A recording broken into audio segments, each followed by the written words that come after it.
Hello and welcome back to my channel English Basics, and the topic that we are going to cover is punctuations. Yes, those marks that you see in the sentences, those punctuation marks, the meaning of those punctuation marks and how and where can we use them. So let's begin with the topic. I am your online tutor, Miss Nikhat Onisa. So what are punctuations? Punctuations are the marks such as full stop, comma, bracket, etc. used in writing to separate sentences and their elements and to clarify the proper meaning of the sentence. It helps understanding and correct reading of written text, whether read silently or aloud. So punctuations जो होते हैं वो marks होते हैं जैसे कि आप जो सेंटेंसेस में देखते हो ज़्यादातर कहीं फुल स्टॉप होता है, कॉमा होता है, ब्रैकेट्स होते हैं, एक्सक्लेमेशन मार्क होता है, क्वेश्चन मार्क होता है, ये सारे मार्क्स जो होते हैं इनको हम पंक्चुएशन मार्क्स बोलते हैं. और ये कहाँ यूज होते हैं? ये राइटिंग में यूज होते हैं, जो आपके सेंटेंसेस हैं उनको लिखने में यूज होते हैं, क्योंकि वो नेचर बताते हैं आपको सेंटेंस का कि आपको क्या मैसेज या क्या इन्फॉर्मेशन आपको किस तरीके से दी जा रही है, और उससे आपको हेल्प होती है कि आप प्रॉपर मतलब समझ पाओ उस सेंटेंस का. चाहे आप आराम से बिना बोले पढ़ो या तो फिर आप बोल के पढ़ो, उसको आप रीड करोगे बहुत इजीली आपको अच्छे से समझ में आ जाएगा कि कहाँ क्या बात किस तरह से कही जा रही है. और वो पंक्चुएशन मार्क्स आपकी हेल्प करते हैं प्रॉपर मीनिंग समझने में एक सेंटेंस का. So I have got you today the most commonly used punctuations. These are the punctuations mark that are used most commonly, जो कि आप बहुत ज़्यादा जिनका यूज होता है वो ये वाले punctuation marks हैं. इनके नेम्स हम जान लेते हैं. फुल स्टॉप और पीरियड. तो ये जो डॉट होता है जो ज़्यादातर सेंटेंस के एंड में लगा होता है वो होता है फुल स्टॉप, या उसको हम पीरियड भी बोलते हैं. क्वेश्चन मार्क, ये जो ये क्वेश्चन मार्क है ये वाला मार्क सेकेंड नंबर पे, इसको हम क्वेश्चन मार्क बोलते हैं. थर्ड पे जब आप एक सेंटेंस होता है उसके बीच बीच में ऐसे मार्क लगे होते हैं, थर्ड नंबर पे आप देखिए कॉमा, इसको हम कॉमा बोलते हैं. फिर आता है आपका एक्सक्लेमेटरी मार्क. ये जो है एक डॉट है, उसके मतलब एक लाइन है उसके नीचे डॉट है, तो ये आपका एक्सक्लेमेटरी मार्क है. उसके बाद आप देखिए उसके नीचे एपोस्ट्रॉफ. तो जैसे कॉमा है उसी टाइप का एपोस्ट्रॉफ है मगर वो ऊपर की तरफ है, तो ये वाला मार्क जो होता है इसको हम एपोस्ट्रॉफ बोलते हैं. सबसे जो लास्ट वन है वो है इन्वर्टेड कॉमास, इसको हम कोटेशन मार्क भी बोलते हैं.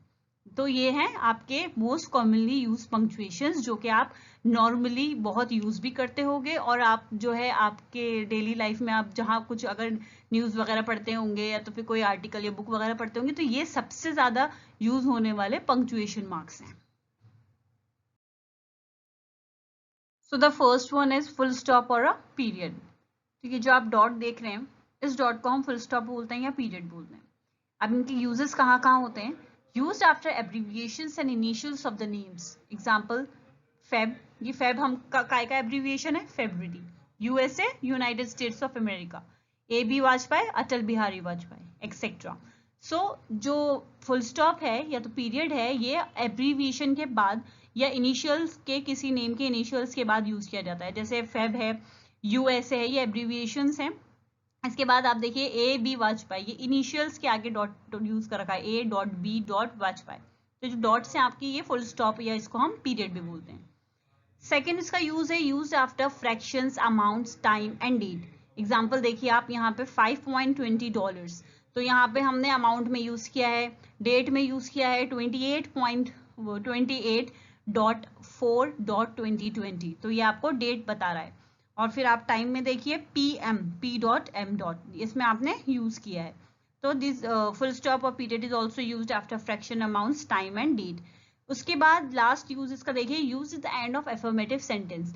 जो एफर्मेटिव सेंटेंस होता है हर एफर्मेटिव सेंटेंस के बाद आपको फुल स्टॉप जो है वो लगता है. अब एफर्मेटिव सेंटेंस क्या होता है? एफर्मेटिव सेंटेंस में आपको पहले एक्सप्लेन कर चुकी हूँ और उसका लिंक जो है वो डिस्क्रिप्शन बॉक्स में दे रही हूँ मैं सेंटेंसेस का, आप वहां पे जाके देख लीजिएगा. So next we have question mark. तो क्वेश्चन मार्क जो होता है वो ये जो मार्क आप देख रहे हैं आपकी स्क्रीन पे, इस मार्क को हम क्वेश्चन मार्क बोलते हैं. इसके यूजेस देख लीजिए. Used after interrogative sentence, used to ask question, used to clear doubts और कंफ्यूजन. तो जो आपका क्वेश्चन मार्क है वो हर इंटरोगेटिव सेंटेंस के बाद यूज होता है. इंटरोगेटिव सेंटेंसेस क्या होता है? सेंटेंसेस मैं आपको पहले बता चुकी हूँ और उसका लिंक डिस्क्रिप्शन बॉक्स में दिया हुआ है. उसमें और डिफरेंट टाइप्स ऑफ सेंटेंसेस हैं, एक्सप्लेन्ड हैं उनके एग्जाम्पल वगैरह के साथ, आप वो देख लीजिएगा। यूज टू आस्क क्वेश्चन, हम किसी से सवाल करते हैं तो हम क्वेश्चन मार्क लगाते हैं। यूज टू क्लियर डाउट्स और कंफ्यूजन, हमें किसी बारे में डाउट होता है या हम कंफ्यूज होते हैं और हम वो किसी से क्लियर करना चाहते हैं तो हमको पूछते हैं उससे, तो हम उसके आगे क्वेश्चन मार्क लगाते हैं। So these are the uses of question marks. अब आप एग्जाम्पल्स देख लीजिए। Are you staying there, so ये किसी से पूछा है हमने। Could you please help me, is this your notebook, तो ये सारे जो है ये आपके सारे ही इंटरोगेटिव सेंटेंस है फर्स्ट ऑफ ऑल, और ये हमने क्वेश्चंस पूछे किसी और से, हमें जो डाउट था या हमें कोई कंफ्यूजन था तो हमने इसको क्लियर करने के लिए पूछा है सामने वाले से। तो हमेशा जब हम किसी से कुछ पूछते हैं तो उसके आगे लगाते हैं question mark. Now let's get to know about comma. Comma ये आप देख लीजिए, आपकी स्क्रीन पे मैंने पिक्चर भी डाल रखी है। This is the punctuation mark that is known as comma. Comma is used for a short or a slight pause to separate words in a list, but it is avoided before end. तो comma जो है वो slide pause के लिए use होता है। ये जैसे कोई लिस्ट होती है उसको हम एक सेंटेंस में लिखते हैं तो हम उसके लिए कॉमा यूज करते हैं, और एंड से पहले हम कॉमा यूज नहीं करते। एंड से पहले हम कॉमा अवॉइड करते हैं। एंड हम कब यूज करते हैं, जब हम कोई लास्ट लिस्ट का जो कोई वर्ड हम लिखते हैं तो उसके लिए हम एंड यूज करते हैं वहां पे। तो जो सारी हम लिस्ट लिखेंगे उसके बीच में उसको अलग करने के लिए कॉमा यूज करेंगे, वो एक स्लाइड पॉज होगा आपका। यहाँ पे जैसे एग्जांपल देखिए, we will need cake, lights and balloons. तो हमें क्या क्या चीजें चाहिए, केक चाहिए, लाइट्स चाहिए और बलून्स चाहिए। तो यहाँ पे हमने केक, लाइट को अलग करने के लिए कॉमा यूज किया है। और एंड के देखिए, एंड के बाद हम कॉमा यूज नहीं करते हैं, and balloons. Okay, the next use is it is used to separate adverb clause when it is followed by main clause. तो हमेशा इसको यूज करते हैं adverb clause के बाद, ताकि वो main clause से अलग हो जाए। एग्जाम्पल देख लीजिए, when the train arrives we shall board it। ठीक है, when the train arrives we shall board it। तो इसको adverb clause को और main clause को हमने अलग किया है, सेपरेट किया है, तो उसके लिए हमने क्या यूज किया है, कॉमा यूज किया है। यूज्ड वाइल राइटिंग एड्रेस, जब हम किसी का एड्रेस लिखते हैं तो हम उसमें भी कॉमा यूज करते हैं।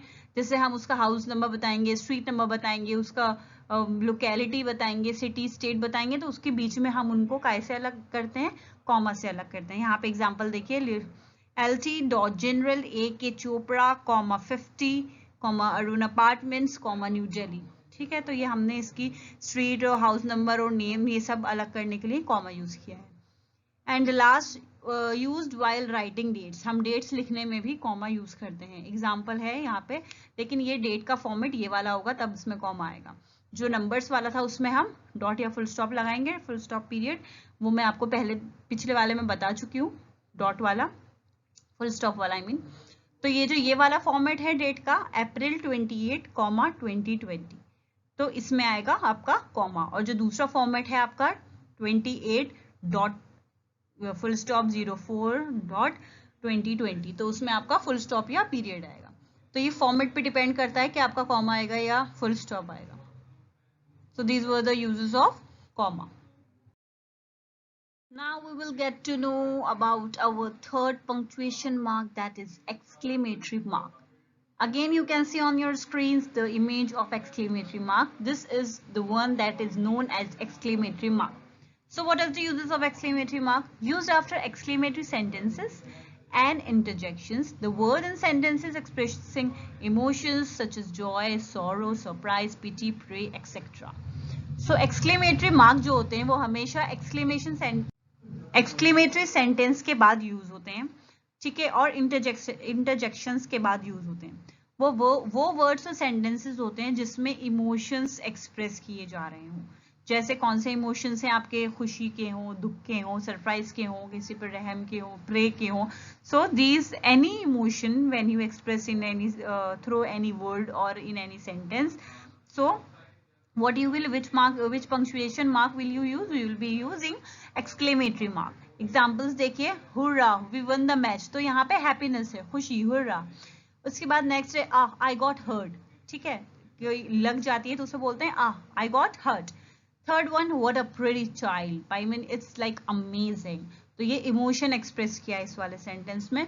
So these are the words, these are or the sentences after which we use exclamatory mark, after exclamatory sentences and after interjections.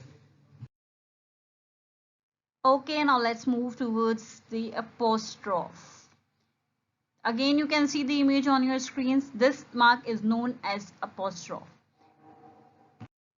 So the apostrophe is used with S to indicate that a thing or person belongs to somebody. Example, Rohan's house. Apostrophe जो होता है वो S के साथ use होता है indicate करने के लिए किसी चीज का या पर्सन का बिलोंगिंगनेस किसी से.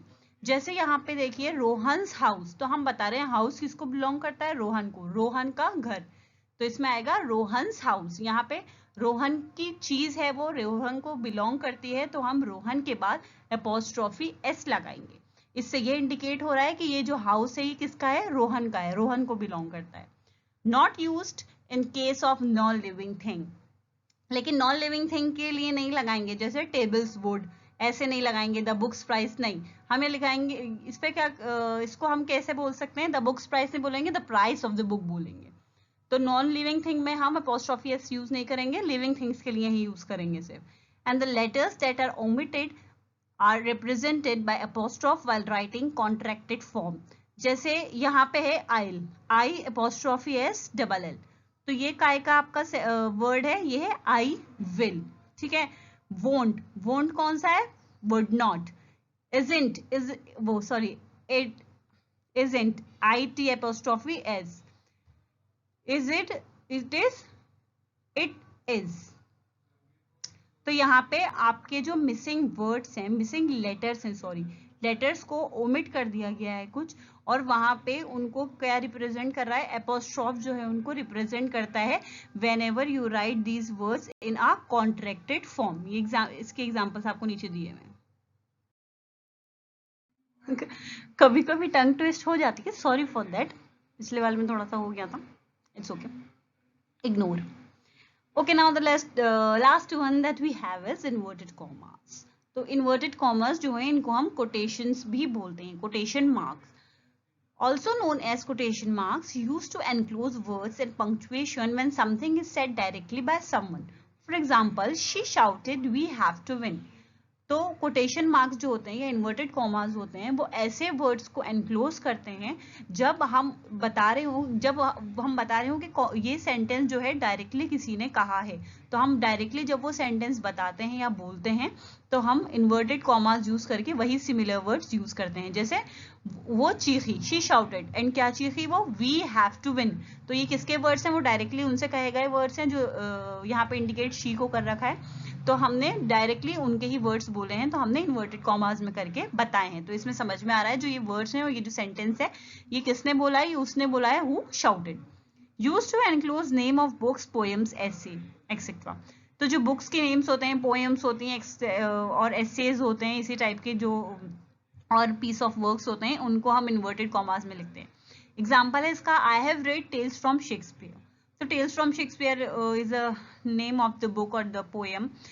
तो यहाँ पे इसने इंडिकेट किया है कि मैंने ये पढ़ी है, तो इन्होंने इन्वर्टेड कॉमास में उसका नाम जो है इन्वर्टेड कॉमास में किया है. किसका नाम, बुक्स का, पोएम्स का या एसेस का हम इन्वर्टेड कॉमास में नाम लिखते हैं. Used to enclose exact words spoken, written और quotes with a view to highlight them.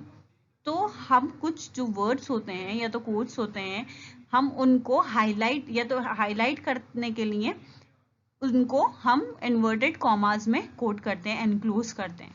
जैसे हम यहाँ पे हम किसी को बता रहे हैं, beware of dogs was written on the gate. तो गेट पे क्या लिखा हुआ था, एग्जैक्टली हमने वही चीज बताई है, बिवेयर ऑफ डॉग्स. ठीक है, तो हमने उसको कोट करके बताया, एनक्लोज करके बताया, हाईलाइट करने के लिए कि एग्जैक्ट वर्ड्स ये थे जो वहां पे लिखा हुआ था. ये हमने अपनी तरफ से नहीं बताया, but we have told what was exactly written on the gate. So these are the uses of inverted commas. Now finally we are on the practice time. But before that I would like to request you to please subscribe my channel, to share with your friends and also ask them to subscribe.